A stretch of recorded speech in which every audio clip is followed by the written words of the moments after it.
Good morning to all attendees, and thanks to everyone for your attention to this presentation today. I am Jason Bickel. I am a student for the University of Houston downtown RN to BSN program. And I will be presenting today my research project on the association between seropositivity for toxocariasis and cognitive functioning in older adults, an analysis of cross-sectional data from the U.S. National Health and Nutritional Examination Survey 2011-2014. I will present by parts the background, or next please. I will present by parts the background, problem statement and purpose, methods, results, and conclusions. Next, please. Parasite infections, including common ascarid roundworms, have been linked to cognitive decline. Toxocaria sap larvae are often found in mammals and lead to an infection called human toxocariasis. Toxocariasis is underreported and affects people worldwide, especially those living in poverty. Next, please. Zoonotic transmissions occur by hand-to-mouth contact with embryonated eggs of Toxocaria sap larvae in the feces of dogs and cats. An infection can also occur from humans ingesting contaminated, undercooked meat. In the US, about 14% of people are seropositive for toxocariasis, and the prevalence varies across ethnicity and regions. Next, please. Studies show that toxocariasis is associated with worse cognitive functioning in animals. However, little evidence exists regarding the relationship in humans. Next, please. Our study aimed to examine the relationship between seropositivity status for toxocariasis and cognitive functioning in a national representative sample of U.S. older adults. Next, please. The NHANES is a continuous cross-sectional survey of non-institutionalized population in the U.S. conducted every 2 years. In-home interviews and physical examinations at mobile exam centers with specialized equipment are used to assess their socio-demographic, physical, and nutritional conditions. The participants' IgG antibodies against Toxocaria sap and cognitive functioning was measured in the NHANES 2011-2014 cycle.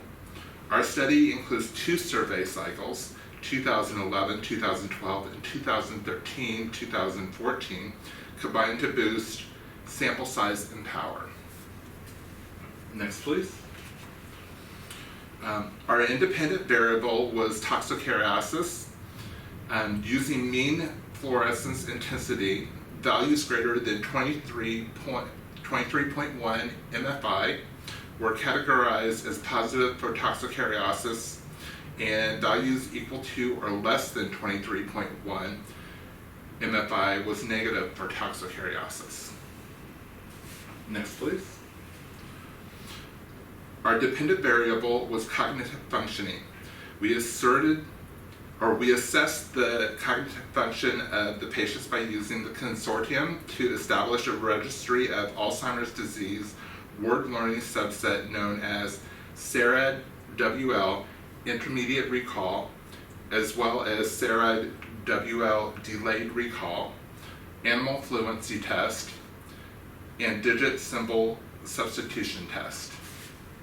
Next, please. Our covariates included age and years, sex, race, ethnicity, education level, depressive symptoms, smoking status, body mass index, coronary heart disease, stroke, systolic blood pressure, physical activity, and total cholesterol. Next, please. Our statistical analysis took into consideration that cognitive tests used were based on different scales. So we calculated cognitive test-specific z-scores.